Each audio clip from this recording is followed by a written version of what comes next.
మన రమాల కలెక్షన్స్ ఆషాఢం sale up to 60% offer. 2 లక్షల విలువ చేసే సిల్వర్ జ్యువెలరీ కొనుగోలుపై 50,000 విలువ చేసే సిల్వర్ జ్యువెలరీ ఫ్రీ.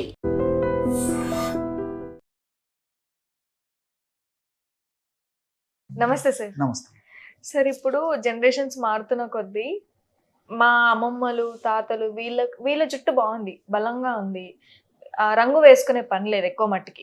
ఇప్పుడు ఒక 20 ఏళ్ళకి కూడా రంగు వేసేసుకుంటున్నారు జుట్టుకి. మోస్ట్లీ ఏం వాడుతున్నారంటే మేము ఆముదం నూనె, క్యాస్టర్ ఆయిల్ ఇవన్నీ అంటారు. వింటున్నాం కదా చాలా జిడ్డుగా ఉంటుందేమో అని చెప్పి అని పెట్టుకోవడం కుదరదు ఇప్పుడు యంగ్ జనరేషన్కి. ప్రెసెంట్ నా చేతిలో ఆముదం ఆకులు ఉన్నాయి సార్. ఇవన్నీ దీని ఆముదం ఆకులే అంటారు కదా. అవునమ్మా. సో దీని యూజెస్ ఏంటి సార్? ఇక్కడ ఇంకా చిన్న ఉన్నాయి కదా, దీన్నే చిట్టాముదం అని అంటారా? చెప్తానమ్మా. ఇది ఆముదం చెట్టమ్మా. సో పెద్ద పెద్ద ఆకులు ఉన్నాయి చూడమ్మా. అవును, అందుకే గంధర్వ హస్త అంటారు. గంధర్వ హస్త సంస్కృతంలో పెద్ద పెద్ద ఆకులు ఉన్నాయి కాబట్టి గంధర్వ హస్త అనే పేరు ఉందమ్మా వీటికి. అట్లే పంచాంగులు అంటారు. మన వేళ్ళు ఇట్లా అన్నప్పుడు ఇట్లా ఉంటుందో ఈ ఆకును మనం గమనించినట్లయితే అలా పంజాలో ఇలా ఉంటుంది చూడండి. పంచాంగులు అని ఇట్లా రకరకాల పేర్లతో ఉత్థాన పత్ర అని చెప్పేసి అంటారు. అంటే ఆకాశం వైపు ఆకులు చూస్తుంటాయమ్మా. మనం చెట్టును గమనించినట్లు ఆకులు అలా పైకి ఇలా ఉంటాయమ్మా. సో అందుకే ఉత్థాన పత్ర. ఉత్థానం అంటే పైకి చూడడం. ఇట్లా రకరకాల పేర్లు ఉన్నాయమ్మా. గ్రామాలు, పట్టణాలు, నగరాలతో నిమిత్తం లేకుండా ప్రతి చోటమ్మా, బయలు ప్రదేశంలో, కాలువ గట్లలో కానీ, పొలం గట్లలో కానీ ఎక్కడైనా మనం గమనించినట్లయినా కూడా ఇది నేనున్నాను, మీ ఆరోగ్య పరిరక్షణ కోసం నన్ను సద్వినియోగం చేసుకోండి అని చెప్పి పలకరిస్తుంటుందమ్మా. అందుకే ఆముదం వృక్షం మహావృక్షం అని చెప్తారు. కాబట్టి ఈ ఆముదము సర్వసాధారణంగా పెరిగేటువంటి ఆముదం చెట్లు సర్వసాధారణంగా పెరుగుతుంటాయి. కొంతమంది రైతులు వార్షిక పంటగా కూడా ఈ ఆముదం చెట్లను పండిస్తుంటారమ్మా సంవత్సరానికి. సో పంటగా పండేటువంటి ఆముదం ఉంది. అదేవిధంగా మనకు సర్వసిద్ధంగా పెరిగేటువంటి ఆముదం చెట్లు కూడా మనకు లభ్యమవుతుంటాయమ్మా. సో దీని యూజెస్ ఏంటి సార్? మీరు ఇంతకుముందు చిట్టి ఆముదం అని చెప్పారు కదమ్మా, అది కూడా చెప్తాను చూడండి. చిట్టి ఆముదము అంటే మన ప్రయత్నం లేకుండా ప్రకృతి పరంగానే ఎక్కడ పడితే అక్కడ ఈ యొక్క విత్తనాలు పడేసేసి చెట్లు మొలకలు వచ్చేసి చెట్లు అయిపోతాయి. సో వార్షిక పంటగా పండించేటువంటి ఆముదం ఆకులతో పోల్చుకుంటే ఇవి చిన్నగా ఉంటాయి, అవి ఇంకా పెద్దగా ఉంటాయి. చిట్టి అంటే చిన్నగాని కదమ్మా, కాబట్టి వాటితో పోల్చుకుంటే ఇవి చిన్నగా ఉంటాయి. కాబట్టి ఇంకా మామూలుగా అయితే మరీ పెద్దగా ఉంటాయి. మామూలుగా పంటగా పండించేటువంటి ఇంకా పెద్ద పెద్ద ఆకులు ఉంటాయి. సో కాబట్టి దీన్ని చిట్టి ఆముదం అని చెప్పేసి అంటుంటారు అనమాట. అది తేడా. సో ఔషధ గుణాలు మాత్రం ఇంచుమించు రెండింటికి ఒకటే. కాబట్టి ఔషధ గుణాల గురించి కొన్ని చెప్తాను చూడండి అమ్మా. ముఖ్యంగా ఈ యొక్క పైల్స్ వ్యాధితో బాధపడేటువంటి వాళ్ళకి ఇలాంటి ఆముదపు లేత ఆకులు చాలా అద్భుతంగా పనిచేస్తాయమ్మా. సార్ ఇది డైరెక్ట్ గా వేసుకుంటారా? చెప్తానమ్మా. ఇంటర్నల్ గా వాడేటివి కొన్ని ప్రక్రియలు ఉన్నాయి, ఎక్స్టర్నల్ కూడా ఒకటి ఉన్నాయి. ఇప్పుడు కొన్ని ప్రస్తుతానికి నేను ఎక్స్టర్నల్ చెప్తాను చూడండి. సో ఇలాంటివి లేలేత ఆకులు జస్ట్ ఒక ఆకు తీసుకొని ఒక కర్పూరం బిళ్ళమ్మా, కర్పూరం బిళ్ళలు ఉంటాయి కదా, ఆ రెంటిని బాగా మెత్తగా నూరడం వల్ల బ్రహ్మాండమైన క్రీమ్ లాంటి పదార్థం తయారవుతుంది. దీన్ని ఈ మొలలు, పైల్స్ లేదా హెమరాయిడ్స్ లేదా అర్సమలు అని చెప్పి చెప్తుంటారమ్మా. ఆ అర్సమలు ఉన్నటువంటి వాళ్ళలో పోటు, మంట, సలుపు, బాధ, అదేవిధంగా కొంతమందికి బ్లడ్ పోయడము చాలా అసౌకర్యంగా ఉంటుంది. కూర్చోలేరు, నడవాలన్నా ఇబ్బంది పడుతుంటారు, మోషన్ పోవాలన్నా ఇబ్బంది పడుతుంటారు.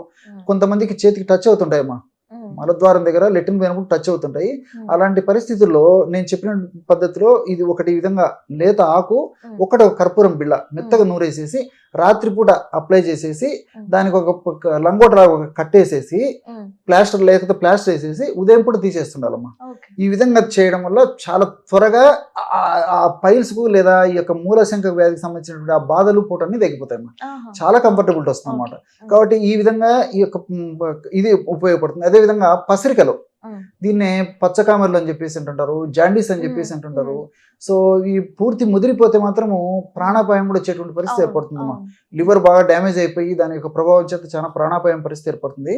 ఇటువంటి సందర్భంలో వీటిని ఏం చేయాలంటే అమ్మా, ఈ లేత ఆకులు, వీటికంటే లేత ఇగుర్లు ఇలాంటివి మరీ మంచిది.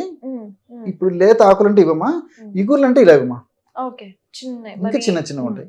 ఇలాంటి ఒక 4-5 లేత విగుర్లు తీసుకొని ఒక వెల్లుల్లి రెబ్బ తీసుకొని మెత్తగా నూరేసేసి ఉండలాగా చేసేసి ఉదయం పూట మింగేసేయాలి.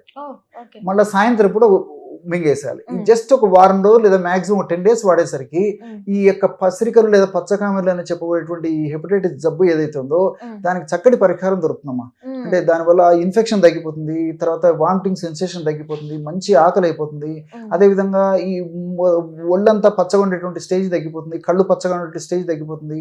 అదేవిధంగా ఈ పసిరికలు ఎక్కువగా తీవ్ర స్థాయిలో ఉన్నప్పుడు ఈ లక్షణాలతో పాటు మరి మూత్రం కూడా పచ్చగా వచ్చేటువంటి పరిస్థితి ఇవన్నీ తగ్గిపోతాయమ్మా. లివర్ బాగా ఆరోగ్యవంతంగా చైతన్యవంతంగా ఉండేసేసి విత్ ఇన్ సూన్ రికవర్ వచ్చేస్తుంది. మళ్ళీ చాలా హెల్తీగా ఉండేటువంటి పరిస్థితి ఏర్పడుతుంది. ఆ నీరసము, నిస్తరణ, బలహీనత ఇవన్నీ తగ్గిపోతాయమ్మా. సో ఈ యొక్క అడ్వాంటేజ్ ఒకటి, అంటే పసిరికలు కూడా చాలా అద్భుతంగా పనిచేస్తుంది. అంతేకాకుండా కీళ్ళ నొప్పులకి, ఫర్ ఎగ్జాంపుల్ కీళ్ళ నొప్పులు ఉన్నప్పుడు ఈ ఆకులను ఎట్లా సద్వినియోగం చేసుకోవాలంటే పెద్ద ఆకులమ్మా, వీటికంటే కూడా పెద్ద ఆకులు కూడా మనం తెచ్చుకొనేసి సో 2 కానీ 3 కానీ మనకి ఎన్ని అవసరమైతే అన్నమ్మా. జనరల్గా పెద్ద కాకు అయితే సరిపోతుంది 1 కీలు భాగానికి.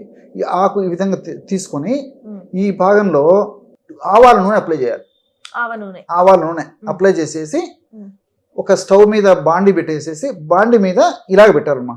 అంటే ఆవాల నూనె పైన అప్లై చేస్తాం కదా, ఇక్కడ వేడి తగలాలి, ఇక్కడ హీట్ ఇక్కడ తగలన్నమాట. ఆయిల్ పైన ఉంటుంది. బాగా వెచ్చగా అయిన తర్వాత గోరువెచ్చగా ఉన్నప్పుడు భరించగలిగినటువంటి వేడి ఉన్నప్పుడు దాన్ని తీసుకొని ఎక్కడైతే నొప్పిందో మోకాళ్ళ భాగంలో కానీ ఇతర కీళ్ళ భాగంలో కానీ ఎక్కడైతే ఉందో అక్కడ పెట్టేసేసి ఒక ప్లాస్టర్ వేయడం కానీ చుట్టడం కానీ చుట్టేసేయాలి. 1 గంట లేదా 2 గంటలు ఉన్న తర్వాత మళ్ళీ తీసేస్తే సరిపోతుంది. ఈ విధంగా సమస్య తీవ్రంగా ఉంటే రోజు 2 సార్లు ఈ విధంగా చేసుకోవచ్చు. సమస్య కొద్దిగా ఉంటే రోజు 1 సారి చేసి సరిపోతుందమ్మా.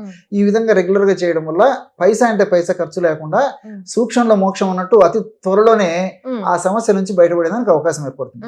అంతేకాకుండా ఈ కాళ్ళు చేతులు మంటలు ఉంటాయి మా కొంతమందికి, చాలా సఫర్ అవుతుంటారు. ఎన్ని మందులు వాడినా తగ్గినటువంటి పరిస్థితి కూడా కొంతమంది ఉంటుంది. వీళ్ళు ఏం చేయాలంటే ఈ ఆముదం చెట్లు బాగా ఒక వయసు వచ్చిన తర్వాత ఈ ఆముదం కాయలు తర్వాత విత్తనాలు అవన్నీ తయారవుతాయి అన్నమాట. సో మనకి ఆముదం విత్తనాలు మనకు మార్కెట్లో దొరుకుతాయి. విత్తనాలు దంచేస్తే లోపల పప్పు ఉంటుందండి. సో ఆముదం పప్పులు ఒక 15 కానీ 20 కానీ తీసేసుకొని తగినన్ని పాలు కలిపేసేసి మెత్తగా నూరేసేసి రాత్రిపూట అరకాళ్ళకు మర్దం చేస్తుండాలి. ఈ విధంగా చేయడం వల్ల అరిచేతులకు కూడా, సో మర్దం చేయడం వల్ల అరికాళ్ళ అరిచేతులు ఉన్నటువంటి మంటలు, తిమ్మిర్లు, బాధలు, సలుపులు ఇది అసౌకర్యమైనవి తగ్గిపోతాయండి. సో కేవలము ఆముదం పప్పు పాలు అయితే రాత్రి అంతా నానబెట్టాలండి. ఆముదం పప్పులో తగినన్ని పాలు పోసేసి రాత్రి అంతా నానబెట్టేసి ఉదయం బాగా మెత్తగా నూరేసేసి అప్లై చేయొచ్చు. లేదంటే ఇంతకుముందే ఫస్ట్ చెప్పినట్టు ఉదయం పూట నానబెట్టేసి రాత్రి దాకా నానబెట్టేసేసి రాత్రి అప్లై చేసి సరిపోతుంది. సో మన కన్వీనియంట్ బట్టేసి ఎలాగైనా చేసుకోవచ్చు అండి. కాబట్టి మినిమము కనీసం ఒక 10-12 గంటల సేపు నానితే మంచిది. అదొకటి. ఇంకొక ప్రయోగం ఏంటంటే ఇక్కడ ఒళ్ళంతా విపరీతమైన దురదలు ఉంటాయి, all over the body itching అని చెప్పి చెప్తుంటారు. కొంతమందికి తాత్కాలికంగా కొన్నాళ్ళు ఉంటే కొంతమంది దీర్ఘకాలం పాటు వేధిస్తుంటుంది. చాలా మంది వేప ఆకుని కూడా పెట్టుకుంటారు ఇలా వచ్చినప్పుడు. ఎగ్జాక్ట్లీ. సో ఆముదం కూడా చాలా అద్భుతంగా పనిచేస్తుంది. సో ఎంత మొండిపడినటువంటి ఈ దురదలు కానీ ఈ ఆముద పప్పును నేను చెప్పిన పద్ధతిలో సద్వినియోగం చేసుకోవడం వల్ల ఆ యొక్క దురదల నుంచి బయటపడవచ్చు. ఎలాగంటే తగినన్ని ఒక 15 కానీ 20 కానీ ఆముద విత్తనాలు దంచేసి లోపల పప్పులు తీసుకొని ఆ 3 ఇంతలు పెరుగు కలిపేసేయాలి. 1 భాగం ఆముదం పప్పులు అయితే 3 భాగాలు పెరుగు. రాత్రిపూట ఈ 2 కలిపేసేసి ఒక పాత్రలో నిల్వ ఉంచేసేసి ఉదయం పూట ఆ పదార్థం అంతా మెత్తగా నూరేసేసరికి బ్రహ్మాండమైన పేస్ట్ అయిపోతుంది. పేస్ట్ అంతా బాడీ అంతా కానీ ఏ భాగంలో దురదలు మరీ ఎక్కువ ఉంటే ఆ భాగంలో కానీ అప్లై చేసి 1 గంట లేదా 2 గంటలు ఆగిన తర్వాత గోరువెచ్చని నీళ్ళతో స్నానం చేస్తున్నారు. ఈ విధంగా రెగ్యులర్ గా ఈ యొక్క పద్ధతిలో ఈ యొక్క ఔషధాన్ని సద్వినియోగం చేసుకోవడం వల్ల అతిగా మొండిపడినటువంటి దురదలు కానీ ఈ మధ్య కాలం నుంచి వచ్చినటువంటి దురదలు కానీ ఏ కారణం వల్ల వచ్చినటువంటి ఒంటి మీద దురదలు అయినప్పటికీ చాలా సమర్థవంతంగా ఈ యొక్క ఔషధం పనిచేస్తుందండి. ఈ విధంగా రకరకాల ప్రయోగాలు దీని నుంచి ఉన్నాయండి. ముందు వీడియోస్ లో కూడా మరింత చెప్పేదానికి ప్రయత్నం చేస్తాం. సార్ ఇంకొకటి, దీంట్లో బ్రెస్ట్ ఫీడింగ్ మదర్స్ లాక్టేషన్ కి పాల కోసం కూడా ఇది హెల్ప్ అవుతుందని అంటారు కదా, చాలా మంచి ప్రశ్న వేశారు. సో ఆడవాళ్ళకి మరి బాలింతలకి మరి క్షీరోత్పత్తి సరిగ్గా లేకపోతే చాలా ఇబ్బంది పడుతుంటారు. అలాంటి వాళ్లకు ఈ ఆముదం తీసుకొచ్చుకొని ఆకును తీసుకొని కాస్త వెచ్చ చేసేసి ఆ యొక్క స్తన భాగంలో కట్టులాగా కట్టుతూ ఉండడం వల్ల కూడా ఈ స్తన గ్రంథులు చైతన్యవంతమై చక్కటి పాలు ఉత్పత్తి అయ్యేదానికి ఈ యొక్క ఇది కూడా ఉపయోగపడుతుందా. రెగ్యులర్ గా వాడుకోవచ్చు. ఒక 15 days కానీ 1 month కానీ వాడుకోవడం వల్ల కూడా ఎలాంటి ఇబ్బంది ఉండదమ్మా. ఓకే మా. And for more videos, please subscribe to iDream. Please subscribe to iDream. Please subscribe iDream. And please subscribe to iDream. For more videos, subscribe to iDream. Please like, share, and subscribe to the channel. Congratulations, iDream. Subscribe to iDream. Subscribe to iDream. So subscribe to iDream Media. iDream ki iDream team అందరికి huge congratulations. Please subscribe iDream Media. Please subscribe to iDream. Subscribe iDream. Please subscribe to iDream. iDream అంటే నా కళల ఛానల్ను subscribe చేసుకున్న నోరు తిరుగుతలేదు, మీరైతే గంట గుర్తు కొట్టండి. For more such videos, please subscribe to iDream.